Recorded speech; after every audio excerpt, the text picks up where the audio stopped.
Ce matin, j'ai décidé de vous faire partager une émotion, un coureur qui a marqué les esprits dans les années 90, un coureur atypique, un coureur néerlandais qui a aujourd'hui 60 ans. On parle ici de Gert-Jan Teunis, les plus jeunes ne le connaîtront certainement pas.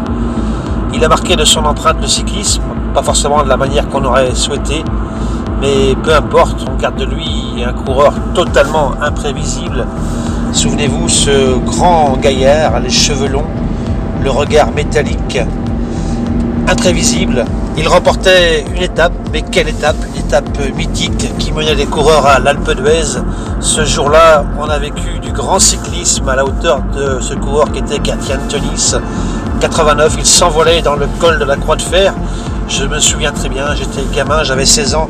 J'étais accompagné de Daniel et on a ce souvenir d'un Gert-Jan Teunis qui volait, qui appuyait fort sur les pédales et il s'envolait vers la victoire.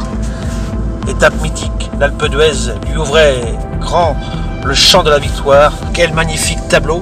Le meilleur grimpeur qui remporte l'étape de l'Alpe d'Huez, ça a de la gueule.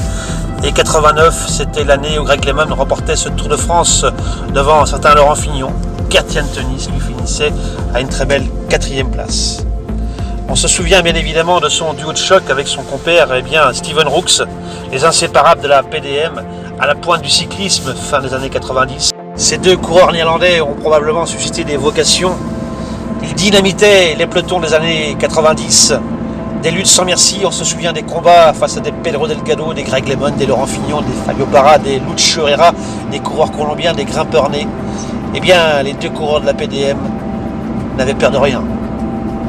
Fin de carrière tragique dans l'anonymat total pour Gert-Jan Teunis, des nombreux contrôles antidopage positifs, une sortie de route en 94 sur le Tour de France dans l'anonymat complet, abandon, et début 95, dernière année professionnelle, le cauchemar, il signait un contrat chez Colstrop, il terminait dernier de la première étape du Tirreno Adriatico et c'en était fini. On ne parlait plus de Gert-Jan Teunis.